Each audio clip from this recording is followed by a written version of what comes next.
Hello guys, and welcome back to the Red Devil Stand with all the latest Manchester United news and transfer news. So I know I said that I'll make it tomorrow, but what the hell, man? You guys asked and I will deliver to you today, right here, right now. Let's roast those Glazers, okay? Starting from their father. I will not left any one of them from this pile of shit, believe me, because each and every one of them are responsible for what Manchester United are going through right now. Okay, so every one of them will be scrutinized in this fucking video, believe me or not. I guess you guys will love it, you guys will like it, and you guys will support me for this fucking shit I have been making. Okay, and I've researched a lot. I researched a lot for this, so I will not miss any point, any shit that they have done for the past 20 years. And I'm not kidding when I'm saying that it's been past 20 years that the Glazers are sucking us dry. Okay, they are sucking the club dry out for the past 20 years, not one, not two, but 20. Okay, so let's start. The year 2003. So obviously 20 years ago, it's 2023 now. A shit of a man thought that he could buy Manchester United, but maybe not buy Manchester United, but yeah, he can go out and buy some shares of Manchester United. So Malcolm Glazer, the father of all these fuckers, so yeah, Malcolm Glazer, 20 years ago in 2003, he bought a stake of 2.9% with 5.6 million. He bought a stake of 2.9% of our club for 5.6 million, and in less than 2 years, which takes us to the year 2005, his stake reached up to 57%. And then, and only then, he leveraged buyout of the club in 2005 at 1.5 billion and securing 98% of the shares.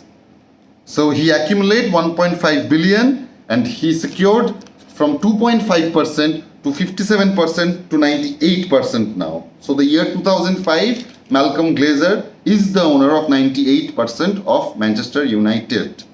Okay? So during the takeover, and here's the, the twisted, sick part.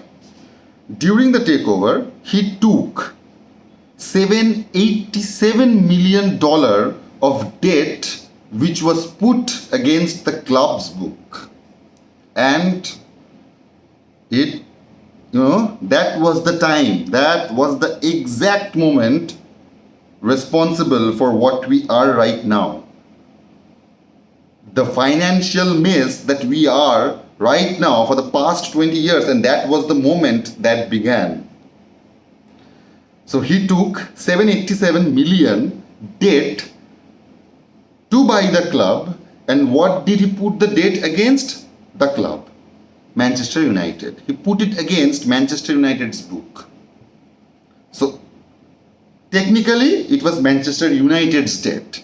Okay, not Malcolm Glazer's, not any other person, it was the club's debt. By 2010, and he did that in 2005. By 2010, 5 years later, move on to more 5 years, after that, so it comes to 2010, and we are still in debt, and guess the amount what we are in debt? 1 billion. Our club were knee deep in debt of 1 billion US dollar. It was not Glazer's debt. It was not some other person's debt. It was Manchester United's debt. Let that sink in your mind. When it was 2010, we were already down by $1 billion. And that is significant. That is mind-blowing, mind-numbing, that how was there not a system to prevent this kind of things to be happening in the first place. I know that the law have passed now, that the rule have passed now from the English Premier League, that no owner in future, whoever wants to buy the club, cannot put a debt against the club while they're buying it.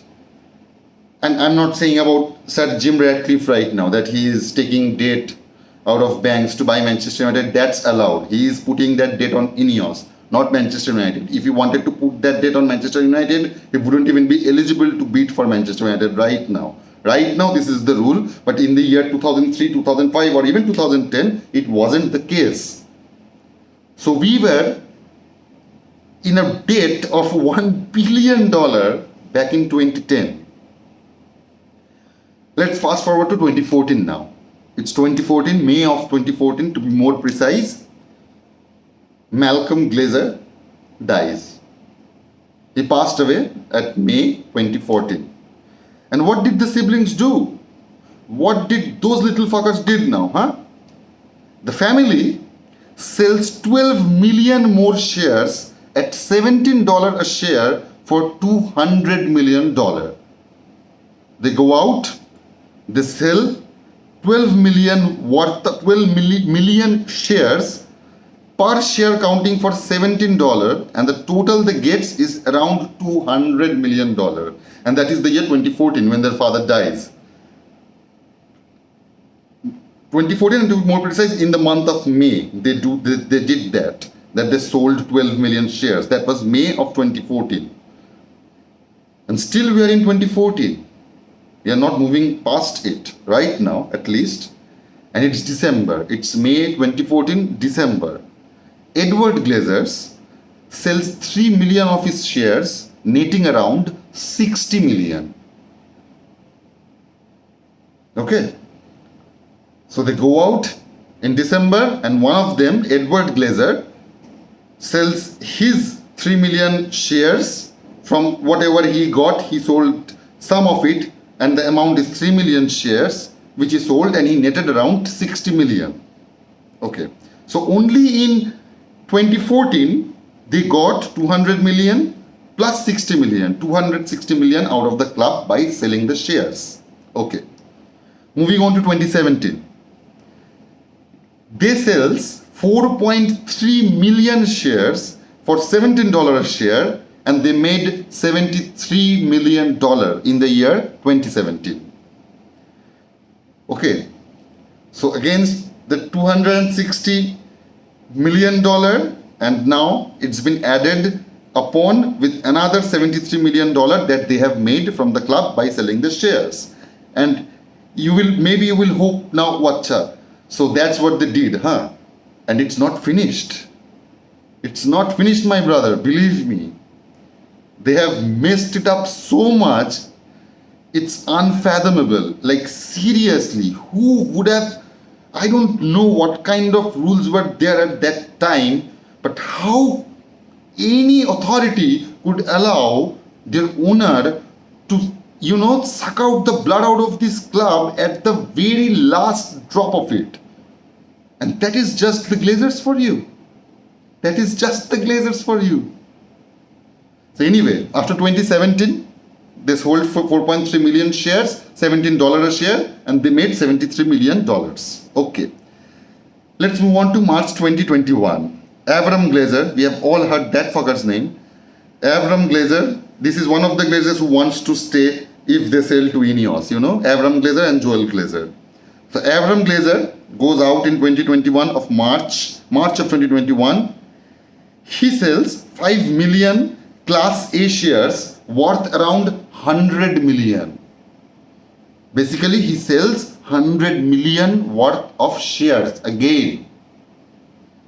After 2014, May of 2014, December of 2014, August 2017, now it's March 2021. They are still selling our club's shares. No protest, nothing could stop them from doing that. So, anyway, moving on to October 2021. It's still 2021.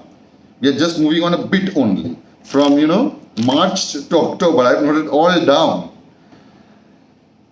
In October 2021, Kevin and Edward Glazers sold 9.5 million shares, netting a total of $161 million.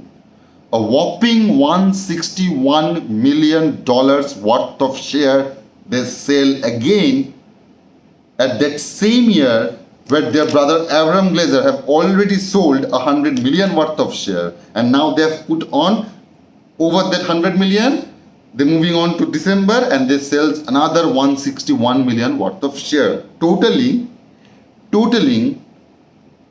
a whopping $594 million worth of share in only 7 years. And let me remind you, they didn't bought the club. The siblings didn't bought the club. Their father did. So basically, they have made $594 million just by selling the shares of our club without investing a penny into it. Let that sink in.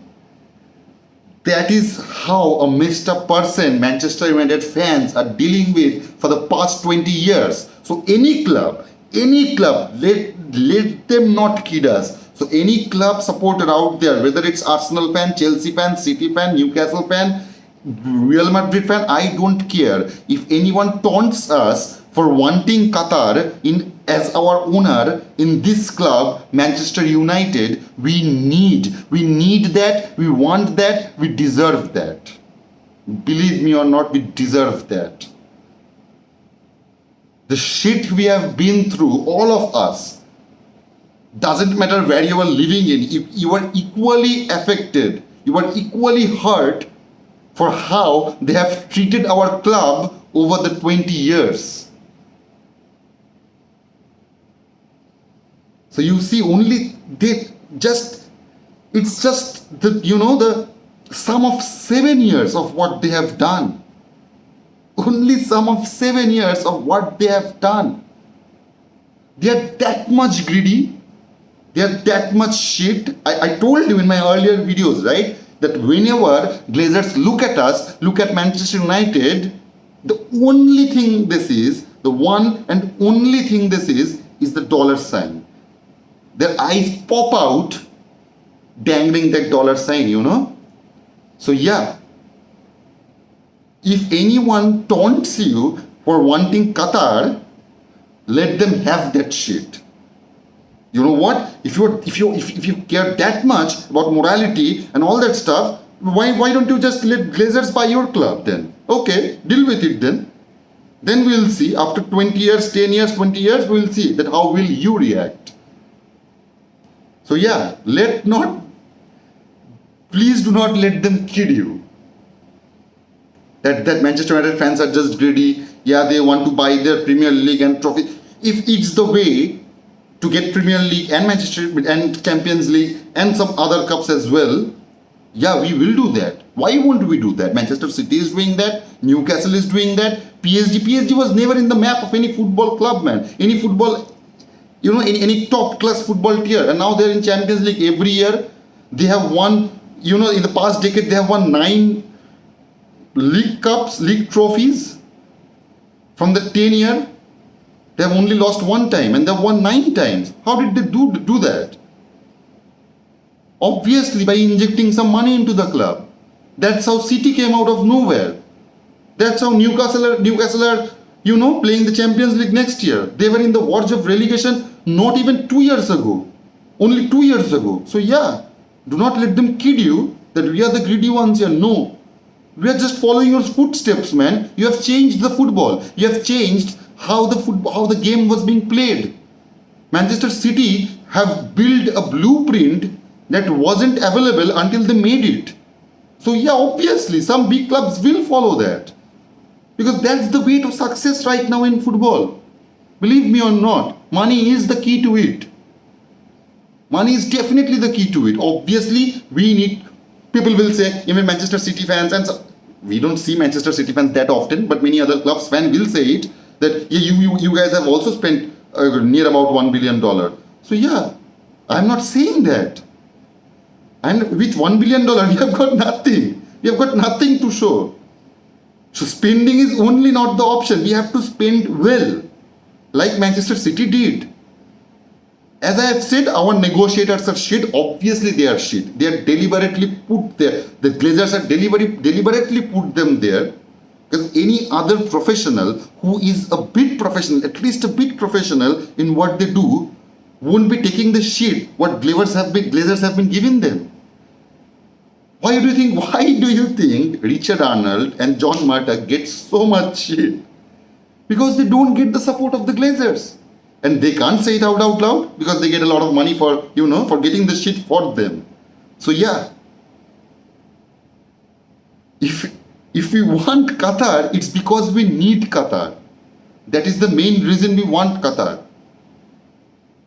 Sheikh Jassim has said in his bid clearly that he wants to buy 100% of the club. He wants to get rid of the Glazers 100%. So 2 points. He will either make a stadium or rebuild this stadium. So 3 pros. He will invest in our squad. So 4 pros right now. He will invest in the women's team. So 5 pros. He will invest in the academy. So 6 pro. And he will invest in the infrastructure such as the Carrington, the training facility and all that stuff that goes with. Out of the top of my head, I can get 7 pros of what Sheikh Jassim can do if he gets a hold of the club. So why wouldn't we on earth wouldn't want Sheikh Jassim over the Glazers? It's not being greedy. It's not about being greedy. It's about being sensible. It's about being a bit of a brain that we have. It's the result of using that. So yeah, let's not kid them that we are greedy or something like that. No man, you have showed us the path to success, a road to glory. There are people saying that people like Carragher, that Liverpool shit. He said that the 2023 treble from Manchester City is more attractive or maybe more marvelous than the treble we got in 1999. What the hell, man? We were full of academy players. We didn't have $1 billion worth of team in our squad and we still won that. What did they do for the past 10 years, 12, 13 years? 2008 it was, right? When the Middle East got a hold of Manchester City, I guess, yeah. It was 2008. So it's been 15 years. They have been injecting money every year, every year after year after year after, no matter who the manager is. And after 15 years of spending, they get the treble. They should have done that earlier, I guess. That's why, yeah, seriously, speed meeting Ronaldo was more hyped than Manchester City winning a treble. Nobody gave a shit. Even in the football community, nobody gave a shit that Manchester City have just achieved something really great. Nobody cares about that because everybody knows the process. There is no emotion. As I've said, Kevin De Bruyne doesn't play for Manchester City because he loves Manchester City. No. He's a good businessman. Manchester City pays well and he's a really good professional. He knows how to behave. He will play in that manner in every club you put him. If Declan Rice choose Manchester City over Arsenal and Man United, what will be the reason? Because he loves money. He knows there will be a good payment. So yeah, obviously, he won't be joining the club for the love of his club, no? Absolutely not. So there is a difference. So anyway, this is the story of the Glazers. This is the rant I have been waiting for, which you guys were requesting for, and there are some news coming out as well from the Reuters, and the Reuters are like the financial news group. Okay, so from there only I mean the entire the sports journal community got the message that Sheikh Jassim has been, after the 5th bid, they have put in a request to be accepted as the only bidder for a period of time, for a set of period of time. I have already explained that in my previous videos. Okay, that exclusivity that they want to get an exclusivity period. What does that mean? It means that nobody else could bid at that point of time. If Glazers give Sheikh Jassim a 1 month exclusivity period, it will mean that the Glazers will deal only with the Sheikh Jassim deal over that period of time. And it also obviously means that, yeah, they are kind of, leaning towards the Al Thanis. It would mean that if they give them the exclusivity. But you know what? The story doesn't end even here. Okay, you have asked for this, so do not complain, it's getting lengthy. You have asked for this video. So, what do? Right now, a few hours ago, some news are coming out that obviously, after the 5th bid Sheikh Jassim had put, they have requested for that exclusivity period. And now the news are coming out. As I am speaking to you, the news have just came out that they want even more bidding, They are not happy with all the $1 billion they are getting, without spending even a single penny. So it's hard actually, It's really, really hard. We didn't spend any money, so what? We want $1 billion each. We are spoiled brat. Please, pamper us. It's like that only. They are getting pampered by Sir Jim and Sheikh Jassim for the past 7 months like a fucking kid. Oh no, I want that. Oh no, I want that. Do you want to spend more? Do you want to give me more? Who wants to give me more? It's like that with them. It will go on and on and on and on and back and forth from Sheikh Jassim to Sir Jim, Sheikh Jassim, Sir Jim to Sheikh Jassim. It will go on, and that is the exact reason Sheikh Jassim is asking for that exclusivity period. Because he knows what kind of a shitty person he is dealing with. He obviously knew after spending 7 months with, after spending 7 months dealing with them, I'm pretty sure he have got a better idea how shit Glazers are. So, yeah, this is the news, this is the video, this is it. This is all the rant I have been storing for the Glazers. So let me know, guys. Please comment, please interact with me in this video. I know for sure that you guys have also some steam that needs to get out. So put that steam into that comment box and hit the like button if you like my video. And please subscribe. It will help me a lot. It will boost me a lot to, make even more content for you guys. So I know, and you guys are great, a great man. Kudos to you for liking my videos, for commenting, for viewing, for everything, man. So kudos to you guys, and see you in the next video. Until then, take care. Goodbye.